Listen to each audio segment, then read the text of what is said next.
السلام علیکم ورحمۃ اللہ وبرکاتہ۔ 23 فروری 2024 اور رات کے 8 بجے الحمدللہ لاہور کی گلیوں میں بہت ٹھنڈی ہوا چل رہی ہے ماشاء اللہ۔ اچھا، رات کا ٹائم ہے تو بات یہ کرنی تھی کہ یہ رات چیز کیا ہے اور اس کے بارے میں اتنی باتیں کیوں مشہور ہیں، ڈراؤنی قسم کی اور دوسری۔ تو اس میں یہ ہے کہ جس طرح کہ سورۃ الفلق ہے وہ اس میں بہت اچھی گائیڈنس پرووائڈ کرتی ہے کہ اس سے ہمارا ایک پوائنٹ آف ویو بنتا ہے، اور اس میں یہ ہے کہ جیسے قل اعوذ برب الفلق من شر ما خلق ومن شر غاسق اذا وقب ومن شر النفاثات في العقد ومن شر حاسد اذا حسد صدق اللہ العظیم۔ تو رات کا اندھیرا جب چھاتا ہے تو اس کی برائی سے پناہ مانگی گئی ہے۔ رات اور دن اللہ تعالیٰ نے کریٹ کیے ہیں، تو اللہ تعالیٰ قرآن مجید میں فرماتے ہیں کہ دن جو ہے وہ رزق کی تلاش کے لیے بنایا گیا ہے اور رات جو ہے وہ آرام کے لیے۔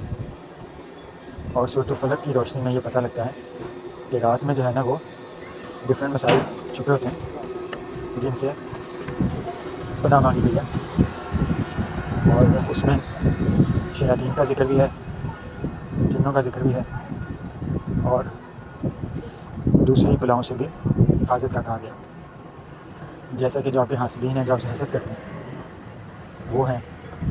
اور اگر دیکھا جائے تو بہت سے برے کام وہ رات کے اندھیرے میں ہی ہوتے ہیں۔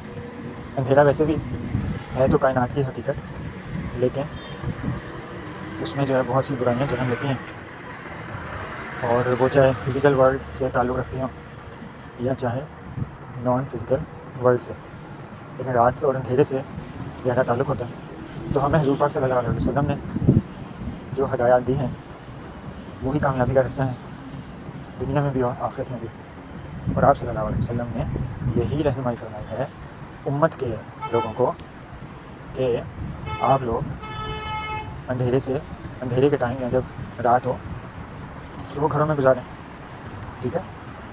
اور چونکہ آپ کو پتہ ہے حضور پاک صلی اللہ علیہ وسلم کی حدیث ہے کہ عشاء کی نماز کے بعد فوراً سونے کا حکم ہے، اور اس کی وجہ یہ ہے تاکہ انسان تہجد کے ٹائم اٹھ سکے اور فجر کے ٹائم آسانی سے اٹھ سکے، ہے نا۔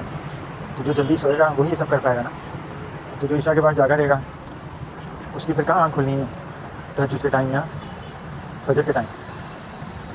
تو جلدی سونے کا ایک تو یہ فائدہ ہو گیا جو کہ حضور پاک صلی اللہ علیہ وسلم نے حکم کے طور پہ، حکم نہیں مطلب اس میں یہ کہ آپ صلی اللہ علیہ وسلم نے بہت ہی ناپسند فرمایا کہ بلا وجہ یا بغیر کسی دینی کام کے بندہ عشاء کے بعد جاگے۔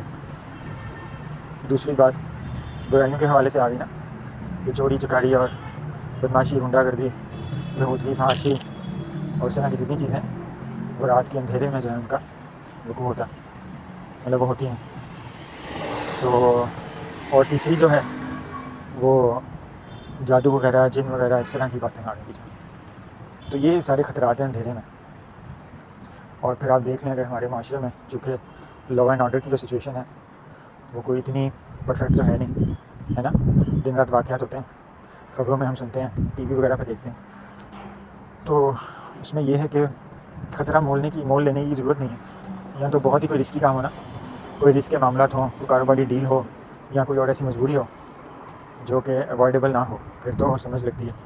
لیکن محض ہاں چلو یہ یہاں تک بھی اجازت ہو سکتی ہے کہ کچھ ایسے دوستوں سے یا کچھ ایسے لوگوں سے ملاقات کرنی ہے جو کہ زندگی میں ونس ان لائف ٹائم ملیں گے، دوبارہ کبھی ملاقات نہیں ہوگی، یا بہت عرصے بعد ملیں، پھر بھی چلو تھوڑا کوئی جواز نکل سکتا ہے۔ لیکن ایسی جگہ جہاں پہ انہی لوگوں سے ملنا ہے جو کہ روز ملتے ہیں، اور جہاں پہ جو ہے نا کوئی ایسا کوئی ضروری کام بھی نہیں کہ زندگی کے لیے بہت اہمیت ہو اس کی، اور جسٹ فار دا فن، ٹھیک ہے، وہ فن بھی وہ ہو، تو وہ آپ کو پتہ ہی ہے، میں کہوں گا تو بات پھر سخت ہو جائے گی، بلکہ میں کوشش کرتا ہوں کہ سخت بات کو تھوڑا آسان کر دوں، کہ وہ کام جو کہ مطلب اگر حضور پاک صلی اللہ علیہ وسلم ہوتے تو وہ نہ کرتے، یا ان کے سامنے ہم لوگ نہ کرتے، ٹھیک ہے۔ تو وہ چیزیں تو ان کے لیے اتنی اپنے آپ کو رسک میں ڈالنا اتنے زیادہ خطرات مول لینا محض اس چیز کے لیے، تو وہ اتنا وائز ڈیسیژن تو نہیں ہے، ٹھیک ہے نا.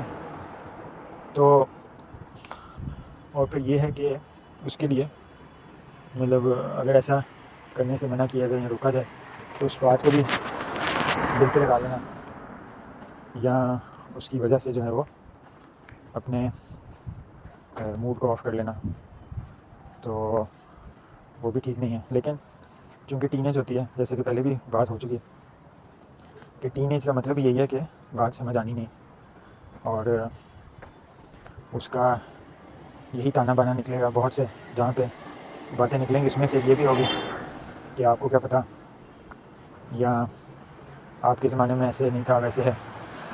یہاں پہ یہ ہے کہ ایک اکیلے آپ ہی تو مسلمان نہیں ہیں، باقی بھی ہیں الحمدللہ مسلمان گھرانوں کے لوگ ہوں گے وہاں پہ سب. یا پھر یہ ہے کہ آپ ڈرپوک ہیں، یا پھر یہ ہے کہ آپ جو ہے نا بہت زیادہ ایکسٹریمسٹ ہیں یا فنڈامنٹلسٹ ہیں، اور اس طرح کی کئی باتیں بھی ہو سکتی ہیں. لیکن اصولی بات وہی ہے جو میں نے بتا دی، اور اس بات پہ کس حد تک عمل کرنا ہے نہیں کرنا تو وہ میں نے آپ کو پہلے بھی بتا دیا تھا کہ ٹین ایجر کی اپنی ذمہ داری ہے، اور کیونکہ اس کے ساتھ زبردستی ایک حد تک ہی کر سکتے ہیں. اور یہ جو پیرنٹس سوچتے ہیں نا کہ ٹین ایجر کو اس بات کا خیال کرنا چاہیے کہ پیرنٹس اس کے لیے اتنی بھاگ دوڑ کرتے ہیں، اس کے کھانے پینے کے لیے، اس کے باقی آرام کے لیے، تو ٹین ایجر اس بات کا خیال نہیں کرتے، اس بات کو اہمیت نہیں دیتے، وہ گرانٹیڈ لیتے ہیں اور ہماری بات نہیں مانتے.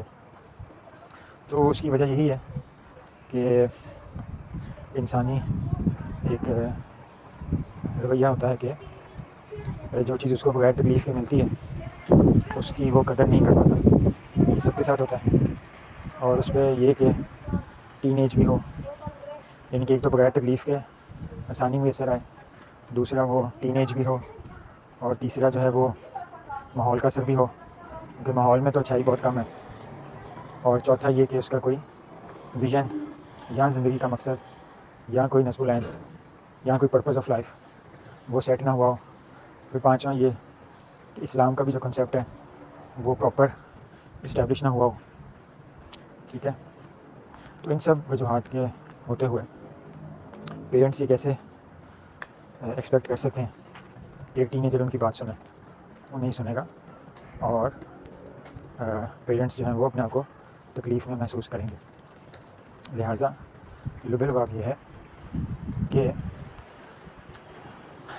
اپنی صحت کو اور اپنے ایمان کو مضبوط کیا جائے اور ایک اچھی زندگی گزاری جائے جس کا کوئی مقصد اور جس میں دین کی خاطر کوئی نہ کوئی کسی نہ کسی نوعیت کی قربانی دی جائے اور دوسروں کی مدد کی جائے اور اللہ سبحانہ و تعالیٰ کو راضی کرنے کے طریقے اختیار کیے جائیں. اللہ تعالیٰ ہم سب سے خوش ہو جائیں، ہم سب کو صحت دیں. بہت شکریہ آپ کے ٹائم کا. السلام علیکم ورحمۃ اللہ وبرکاتہ.